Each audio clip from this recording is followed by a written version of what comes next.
साथियों नमस्ते।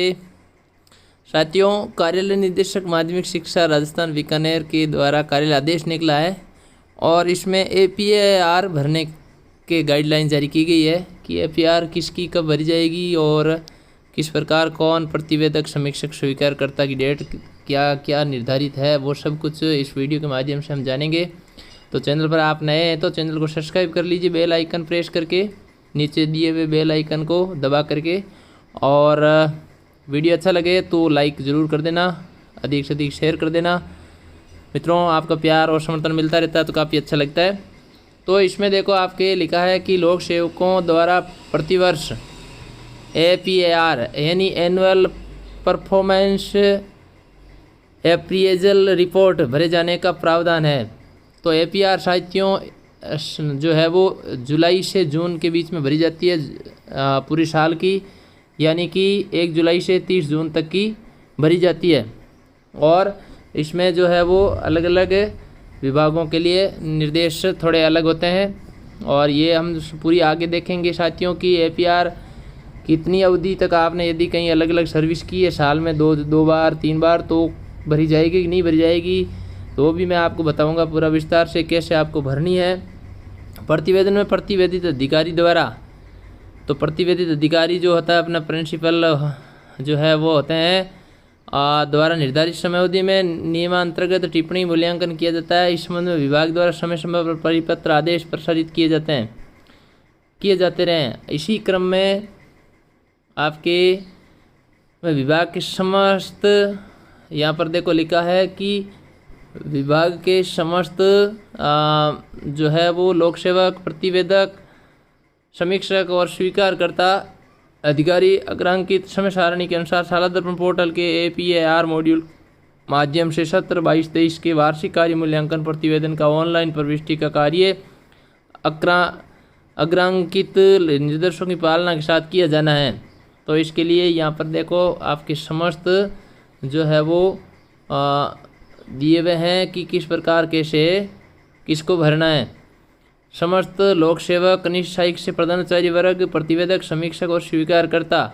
तो प्रतिवेदक, प्रिंसिपल, समीक्षक, CBO, CDO, स्वीकारकर्ता जो भी है आपके लेक्चरर है तो प्रिंसिपल है तो उनके आपके निदेशक होंगे, और बाकी के सेकंड ग्रेड के यहाँ पर आपके CDO स्तर पर होता है, जिले स्तर पर ही। स्वीकारकर्ता अधिकारी अग्रांकित सारणी के अनुसार शाला दर्पण पोर्टल के स्टाफ विंडो के माध्यम से APAR, तो हमारे लिए जो है वो आपके स्टाफ विंडो से भरी जाएगी। और स्टाफ विंडो में आपके शाला दर्पण के स्टाफ विंडो के माध्यम से, जिसमें APAR का एक ऑप्शन है, और APAR जो पिछले सत्र की साथियों आपने भरी है उसमें आप अभी जाके चेक कर सकते हो कि आपके जो प्रधानाचार्य है उन्होंने आपको क्या दिया है, किस प्रकार से आपको कहाँ पर रैंकिंग में रखा है, संतोषप्रद है, अच्छा है या बहुत अच्छा है, ये भी आप अभी जाके चेक कर सकते हो। तो आप स्टाफ लॉगिन करके और उसमें APAR को ऑप्शन को ओके करना, वहाँ पर जो है वो APAR का डैशबोर्ड आएगा, डैशबोर्ड को ओके करोगे तो वहाँ आपके पिछले सत्र की भरी हुई APAR आ रही है 21-22 की। तो उसमें आपको 21-22 में क्या करना है कि ओके करना है, और ओके करने के बाद में उसमें व्यू आएगा, व्यू में ओके करोगे तो आपके सामने पूरी आ जाएगी जो आपने भरी है, जितनी आपने भरी है और कौन अधिकारी है वो सब, और आपको क्या क्या जो है वो मूल्यांकन कैसे आपका किया गया, ये भी आप चेक कर सकते हो, वहाँ जा कर के प्रिंट भी ले सकते हो उसका। तो मूल्यांकन कार्य लिहाजा के परिपत्र इतने दिनांक से इतने समय पर जारी अद्यतन अनुदेश परिपत्र में प्रदत्त दिए गए निर्देशों की पालना के साथ की जाए। तो इसमें साथियों आपके देखो सबसे पहले लिखा क्रम संख्या, और यहाँ प्रतिवेदन प्रस्तुत करना, टिप्पणी अंकित करना व प्रेषित करना। तो यहाँ पर देखो आपके इधर लिखा है प्रेषित करने की अंतिम तिथि प्रतिवर्ष जो होती है। तो कार्यालयों में कार्यरत जो कार्यालय हैं वहाँ पर जो मंत्रालय कार्मिक है और अधिकारी है उनके लिए तो डेट है आपके 30 अप्रैल तक भरना है उनको। और लोक सेवकों द्वारा वाकामू प्रतिवेदन प्रस्तुत करना है 30 अप्रैल तक। और उसके बाद में इसी साथ यदि विद्यालयों में कार्यरत शैक्षिक संवर्ग के लोक सेवकों के द्वारा जो भरी जाएगी वो भरी जाएगी 1 जुलाई से 30 जुलाई 2023 के मध्य भरी जाएगी। ये 1 जुलाई से 31 जुलाई के मध्य। और फिर जब ये भरी जाएगी तो प्रतिवेदक अधिकारी द्वारा प्रतिवेदन पर टिप्पणी, यानी प्रिंसिपल अपने जैसे प्रिंसिपल होते हैं तो वो उस पर टिप्पणी और ग्रेडिंग अंकित करना और समीक्षक अधिकारी को प्रशिक्षित करना, यानी आगे रिव्यूइंग ऑफिसर जो होते हैं ना, जैसे अपने लेक्चरर व्याख्याताओं के लिए सेकंड ग्रेड के लिए सीबीओ होता है, सीबीओ, तो सीबीओ को प्रशिक्षित करेंगे। और ये काम होगा अपने लिए 31 अगस्त तक और मंत्रालयिक कार्मिकों के लिए 30 मई तक प्रतिवेदक जो है वो करेंगे। अपने प्रिंसिपल करना उनको जो है वो काम ये करना है ग्रेडिंग देने का 31 अगस्त तक।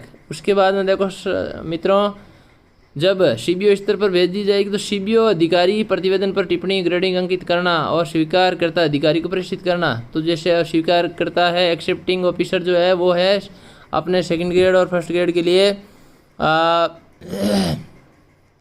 के लिए जो है वो निदेशक हैं, तो निदेशालय बीकानेर को भेजे जाएंगे। ये काम होगा लिपिक मंत्रालय कार्मिकों के लिए तो 30 जून तक, और शिक्षा विभाग में लगे कार्मिकों के लिए 31 सितंबर तक सीबीओ को ये अधिकार होगा कि वो उस पर अपनी समीक्षा और टिप्पणी ग्रेड वगैरह दे। उसके बाद में देखो आगे, जब सीबीओ स्तर से इसको अपने आगे भेज दी जाएगी निदेशालय, तो वहाँ पर स्वीकारकर्ता अधिकारी द्वारा प्रतिवेदन पर टिप्पणी और ग्रेड अंकित करना, संबंधित कार्यालय को संधारण हेतु भिजवाना। ये काम होगा किसको, सीबीओ स्तर का मंत्रालय कार्मिकों को 31 जुलाई तक और अपने होगा 31 अक्टूबर 2023 तक इसको आगे प्रेषित करना है।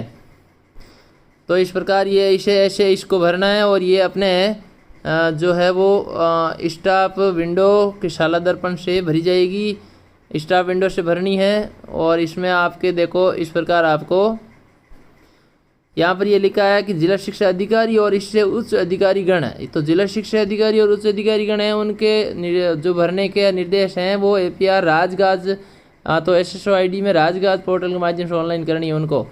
मॉड्यूल में group name secondary education ACR का चयन करेंगे, तो उनके लिए वहाँ से भर जाएगी। बाकी से जो उससे नीचे के अधिकारी हैं कार्मिक है उनको भरना है स्टाफ विंडो से।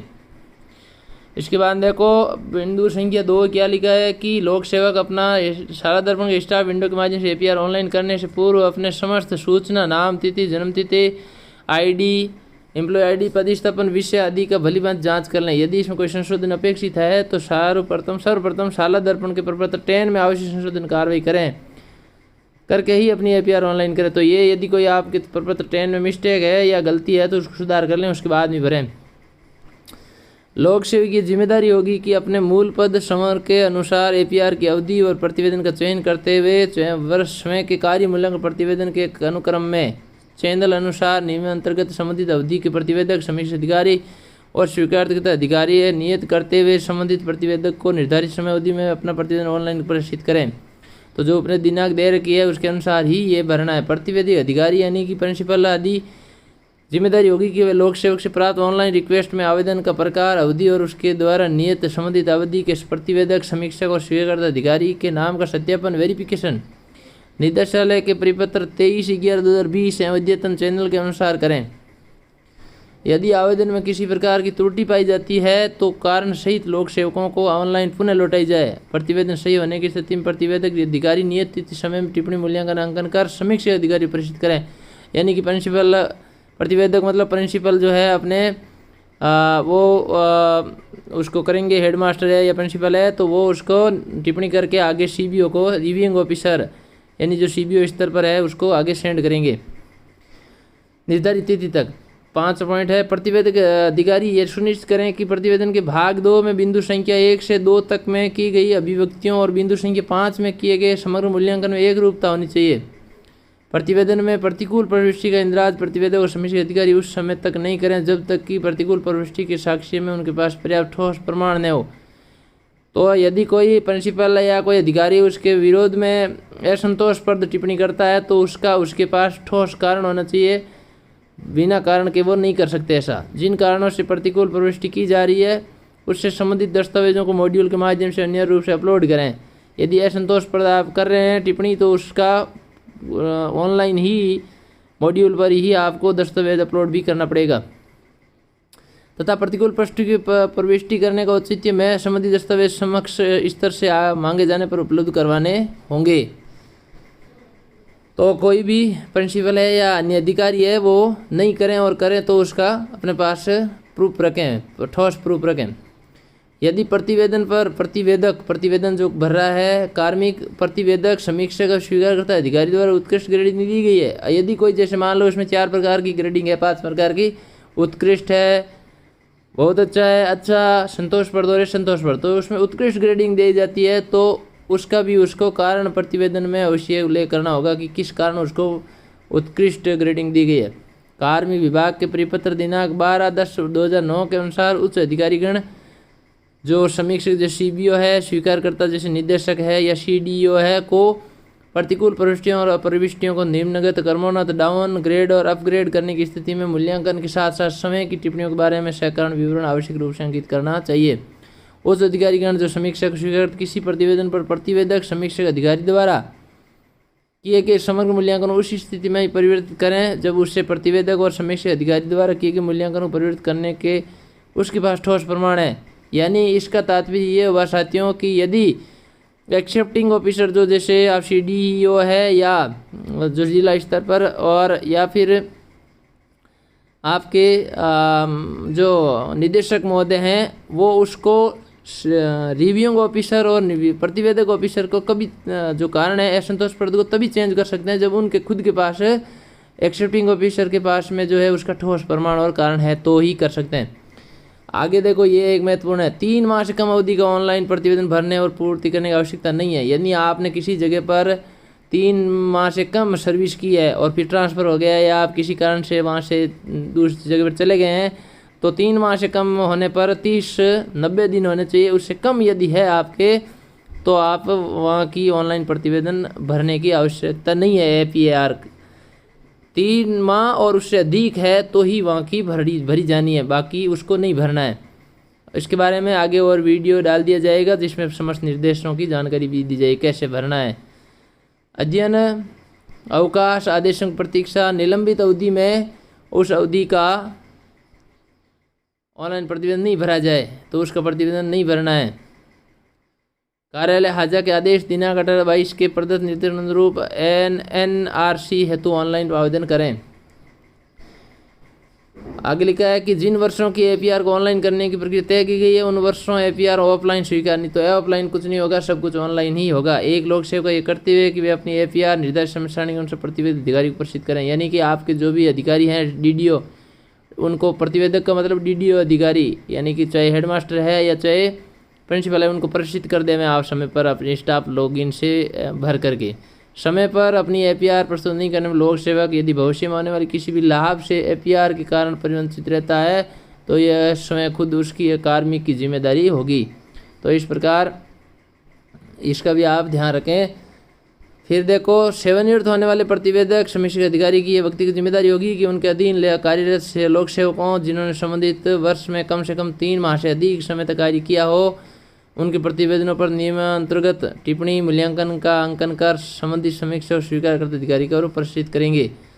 तो कम से कम 3 माह से अधिक समय तक कार्य किया हो, ये ध्यान रखना आपको। और ये आदेश जारी हुए हैं गौरव अग्रवाल निदेशक महोदय के द्वारा 22 अप्रैल 2023 को, और इस प्रकार इसको ऐसे आपको भरना है साथियों। वीडियो अच्छा लगा तो लाइक कर दीजिए, अधिक से अधिक शेयर कर दीजिए। अंत तक देखने के लिए बहुत बहुत धन्यवाद। Thank you.